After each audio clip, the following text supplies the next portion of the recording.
ভাইরে কাভিয়া মানান হায়দ্রাবাদের ব্যাটারদেরকে যেই হানিনাত খাওয়ায়া মাঠে নামাইতো সেই হানিনাথের ম্যাচ শেষ হয়ে গেছে। আসলে যে কোনো জিনিসের ম্যাচ শেষ হওয়ার আগে কিন্তু আবারও রিনিউ করে নিতে হয়। এই সুন্দরী আপা কিন্তু সেই কথা ভুলে গেছে।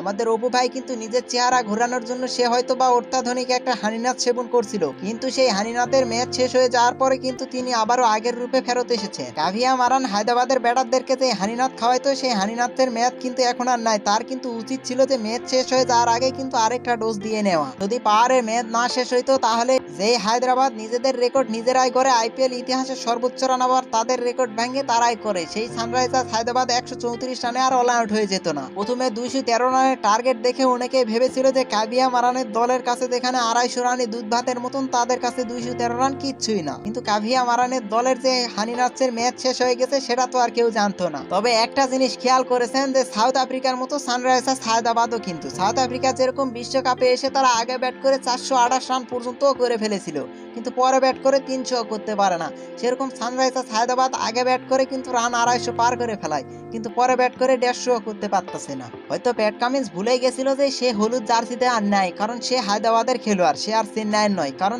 তার তো অভ্যাস আছে, সে তো বিশ্বকাপের ফাইনাল ম্যাচে তারা পরে ব্যাট করে তো কাপ জিতেছে, তাই সে মনে করছে যে হলুদ জার্সি পরে আমি হয়তো না মাঠে নামবো, এই জন্য সে আবারও আগে বল নিয়েছে, কিন্তু বল নিয়ে নিজের বিপদ নিজেই ডেকে এনেছে। কারণ তার যে হানিনাথের ম্যাচ শেষ হয়ে গেছিল এই জন্য সে সব উল্টাপাল্টা ভেবেছিল। এদিকে আমার দুই বন্ধু, এক বল্টু আর হাবলু, তারা এখন আমাকে বলতেছে যে এরপরে যদি কাভিয়া মারানের দল হায়দ্রাবাদ পরে ব্যাটিং পায় তাহলে কিন্তু তারা আর কিন্তু বাজি লাগাবে না। এদিকে চেন্নাইয়ের মাঠে খেলা, তাই চেন্নাইয়ের মূল একাদশে রেখেছিল মুস্তাফিজকে। মুস্তাফিজও কিন্তু দারুণ কামব্যাক করেছে।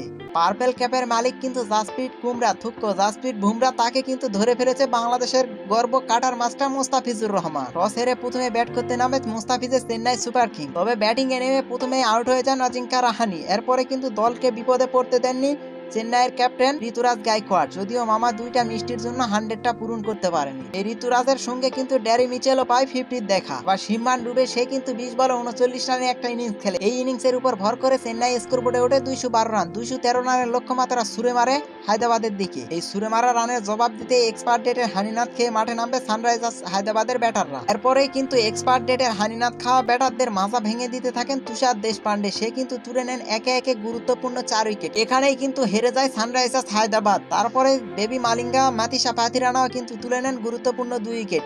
যে মুস্তাফিজের কাছেই কিন্তু লাস্ট ওভারে এর আগের ম্যাচে হেরেছিল চেন্নাই সুপার কিংস, সেই মুস্তাফিজের হাত ধরে কিন্তু আবারও জিতল চেন্নাই সুপার কিংস। তবে কাভিয়া মারানের হানিনাথের ম্যাচ শেষ হয়ে যাওয়ার পর যে যেভাবে পাচ্ছে সেভাবে কুত্তা মার মেরে যাচ্ছে হায়দ্রাবাদের বলারদেরকে। আপনারা কি চিন্তা করে দেখেছেন যে আরসিবি কিন্তু হারতে হারতে হারসিবি হয়ে গেছিল, কিংবা কেউ কেউ তাদেরকে গরিব বলছিল, কিংবা চোখা অনেকে অনেক কিছু বলছিল। এই হারসিবিও কিন্তু তাদের সঙ্গে এখন জয়ের মুখ দেখে। তবে হায়দ্রাবাদের কিন্তু 2-3টা ম্যাচের খেলা দেখে অনেকেই তো হায়দ্রাবাদকে এইবারের উইনার হিসেবে ঘোষণাও দিয়েছিল। তাদের চাঁদ মুখখানা একটু দেখি, যারা হায়দ্রাবাদকে একদম কাপও পাইয়ে দিয়েছিল। তবে যাই বলেন ভাই, কালকে যারা লাইভ খেলা দেখেছেন তারা বলতে পারবেন যে কাভিয়া মারানের মুখের দিকে তাকানোই যাচ্ছিল না, তার মুখের অবস্থা একদমই বাজে ছিল। তবে শেষমেশ আমি ছোট্ট মানুষ হিসাবে দুইটা কাজের কথা কই। 1 নাম্বার কাজের কথা হচ্ছে যে মুস্তাফিজের হাতে আর আছে আইপিএল এর একটি মাত্র ম্যাচ, শুভকামনা রইল মুস্তাফিজুর রহমান। 2য় নাম্বার কথা হচ্ছে মুস্তাফিজের উদ্দেশ্যে, ভালো করলে দিবে সবাই তালি আর খারাপ করলে দিবে গালি, এরই নামই হচ্ছে